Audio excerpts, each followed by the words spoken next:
Bismillahirrahmanirrahim. Assalamualaikum warahmatullahi wabarakatuh. Saudaraku sekalian, mari sejenak saja kita letakkan dulu urusan dunia yang rasanya nggak pernah ada habisnya ini.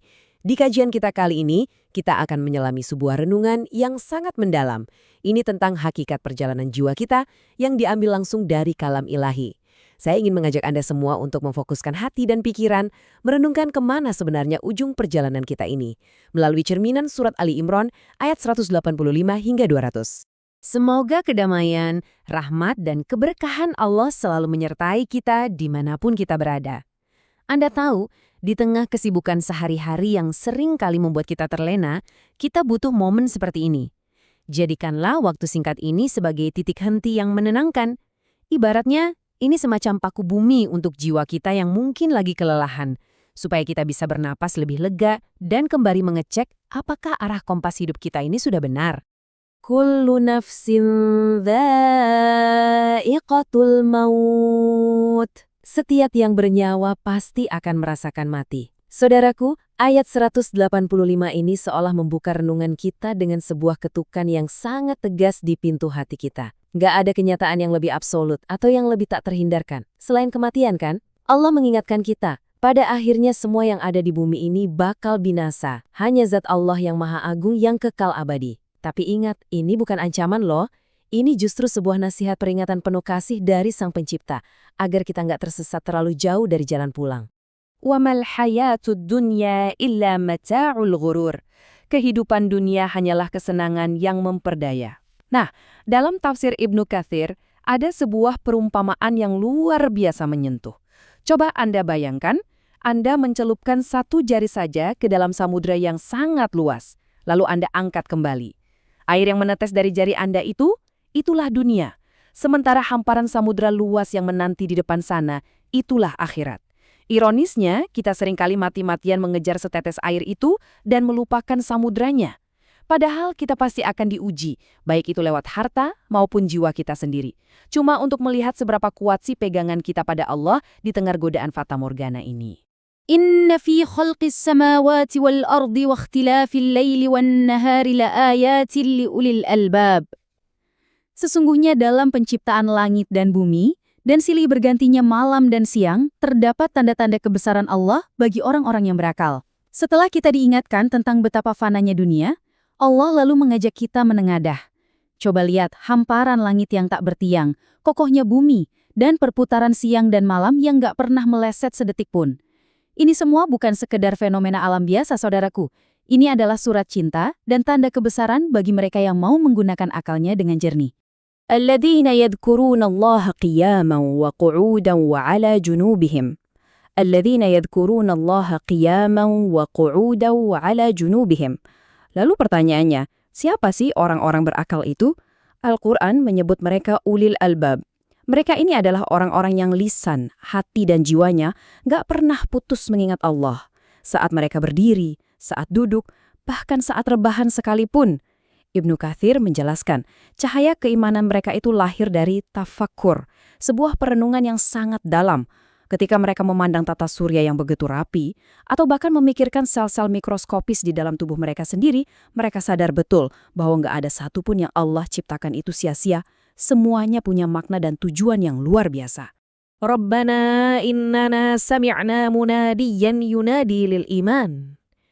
Ya Tuhan kami, sesungguhnya kami mendengar seruan yang menyeru kepada iman.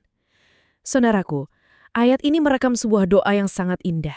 Ketika ulil albab ini mendengar panggilan Sang Rasul atau mendengarkan ayat-ayat suci yang mengajak pada keimanan, apa yang mereka lakukan? Mereka nggak menunda-nunda, mereka nggak berdebat atau mencari-cari pembenaran, mereka langsung menunduk patuh dan menjawab seruan itu dengan sepenuh relung hati. Terus, apa sih yang sebenarnya mereka panjatkan dalam doa mereka? Ini yang sangat menarik untuk kita perhatikan. Mereka sama sekali nggak minta dibangunkan istana yang megah, emas permata, atau tahta duniawi. Orang yang benar-benar bijaksana itu tahu persis apa aset yang paling berharga. Mereka justru memohon perlindungan dari jilatan api neraka dan ampunan atas dosa-dosa mereka di masa lalu. Bahkan lebih dari itu, mereka memohon agar dijauhkan dari kehinaan di hari kiamat kelak. Kenapa? Karena bagi jiwa-jiwa yang murni ini, rasa malu dan aib saat disidang langsung di hadapan Sang Maha Pencipta itu jauh lebih menakutkan daripada penderitaan fisik apapun di dunia ini. Fastajaba lahum rabbuhum anni la udhi'u amala 'amilin minkum min dzakarin aw untha. Fastajaba lahum rabbuhum anni la udhi'u amala 'amilin minkum min dzakarin aw untha. Maka Tuhan mereka memperkenankan permohonan mereka dengan berfirman, sesungguhnya aku tidak menyia-nyiakan amal orang-orang yang beramal di antara kalian, baik laki-laki maupun perempuan. Nah, ini dia puncaknya, jawaban langsung dari Yang Maha Pengasih. Gak ada birokrasi, doa hamba yang tulus itu langsung dijawabnya saat itu juga loh. Dan coba perhatikan nilai keadilan Allah di sini. Pahala kebaikan itu ditimbang sama ratanya. Gak ada yang dibeda-bedakan, entah itu laki-laki ataupun perempuan. Lalu, apa balasan dari keikhlasan dan perjuangan menahan letihnya penderitaan di dunia ini? Allah menjanjikan sesuatu yang sangat luar biasa. Kesalahan-kesalahan kita akan dihapuskan sepenuhnya, bersih seperti lembaran kertas putih, dan kita dimasukkan ke dalam surga yang di bawahnya mengalir sungai-sungai yang jernih. Ibnu Katsir secara khusus menggarisbawahi kalimat pahala dari sisi Allah. Coba dipikirkan, ketika Sang Maha Agung, Sang Pemilik segalanya berjanji memberikan balasan langsung dari sisinya, wah, itu pasti sebuah pemberian yang paling agung yang gak akan pernah sanggup terbayangkan oleh pandangan mata atau pendengaran telinga kita. La yaghurrannaka taqallubul ladzina kafaru fil bilad. Janganlah sekali-kali kamu terpedaya oleh kebebasan bergerak orang-orang kafir di seluruh negeri. Saudaraku, ayat ini hadir layaknya nasihat seorang ayah yang sangat lembut tapi tegas kepada anaknya. Kadang-kadang kan kita melihat orang-orang yang hidupnya jauh dari Tuhan, tapi kok sepertinya makmur banget ya. Hartanya melimpah ruah, karirnya mulus, punya kuasa di mana-mana. Disinilah Allah memperingatkan kita dengan sangat tegas. Jangan pernah tertipu oleh ilusi semacam itu. Mari kita luruskan kembali cara pandang kita berdasarkan tafsir ini. Kekayaan duniawi bagi mereka yang ingkar itu, betapapun terlihatnya sangat megah, itu cuma kesenangan sesaat. Sangat sedikit dan teramat singkat, yang pada akhirnya akan berujung pada kehampaan, bahkan jurang neraka. Sementara di sisi lain, bagi orang-orang yang bertakwa, sudah menanti karunia abadi, sebuah surga kekal yang menjadi hadiah langsung dari Allah. Ini mengajarkan kita untuk berhenti mengukur kesuksesan sejati hanya dari apa yang bisa dilihat mata di dunia yang sangat sementara ini. Wa inna min ahlil kitabi laman yu'minu billahi wa ma unzila ilaikum. Dan sesungguhnya di antara ahli kitab ada orang yang beriman kepada Allah dan kepada apa yang diturunkan kepada kamu. Al-Quran itu sangatlah adil. Dalam merenungkan ayat ke-199 ini, Allah mengabarkan bahwa di antara para pemeluk agama terdahulu, para ahli kitab, ada loh yang hatinya sangat bersih dan menunduk patuh pada kebenaran. Salah satu contohnya adalah Raja Najasyi dari Habasyah. Saat beliau mendengar ayat-ayat Allah dibacakan, air matanya sampai menetes membasahi janggutnya. Mereka ini orang-orang hebat yang gak mau menukar kebenaran demi harga duniawi yang murah. Ketulusan hati selalu punya tempat istimewa di sisinya. Ya ayyuhalladzina amanu sabiru wasabiru warabitu wattaqullaha la'allakum tuflihun. Wahai orang-orang yang beriman, bersabarlah kamu dan kuatkanlah kesabaranmu, dan tetaplah bersiap siaga, serta bertakwalah kepada Allah agar kamu beruntung. Dan tibalah kita di penghujung surat Ali Imran, penutup dari perenungan agung kita hari ini. Ini adalah sebuah pedoman langkah demi langkah, sebuah resep rahasia kalau kita mau meraih kemenangan sejati yang abadi. Keempat langkah ini, saudaraku, adalah kunci sukses kita yang sebenarnya. Pertama, bersabar menghadapi ujian. Kedua, melipat gandakan kesabaran itu saat ujian terasa makin berat menghimpit. Lalu yang ketiga, ribat.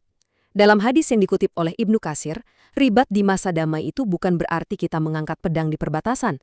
Ribat kita di keseharian ini adalah menyempurnakan wudhu, melangkahkan kaki ke masjid, dan bersabar menunggu waktu dari satu sholat ke sholat berikutnya. Ini adalah wujud komitmen jiwa yang gak tergoyahkan, menambatkan hati sepenuhnya pada ketaatan, yang dibingkai dengan ketakwaan. Yang keempat, semua itu semata-mata demi meraih keberuntungan yang hakiki. Nah, sekarang di penghujung renungan ini, izinkan saya meninggalkan sebuah pertanyaan retoris untuk kita resapi bersama. Di tengah riuhnya kesenangan sesaat dan gemerlapnya dunia yang sering banget memperdaya kita ini, sudah seberapa sabarkah kita menahan diri? Sudahkah kita membasuh jiwa kita dengan tafakur setiap harinya, layaknya para ulil albab? Mari kita bawa pertanyaan ini ke dalam kesunyian hati kita masing-masing, jadikan ia bekal untuk mengarungi sisa usia yang ada.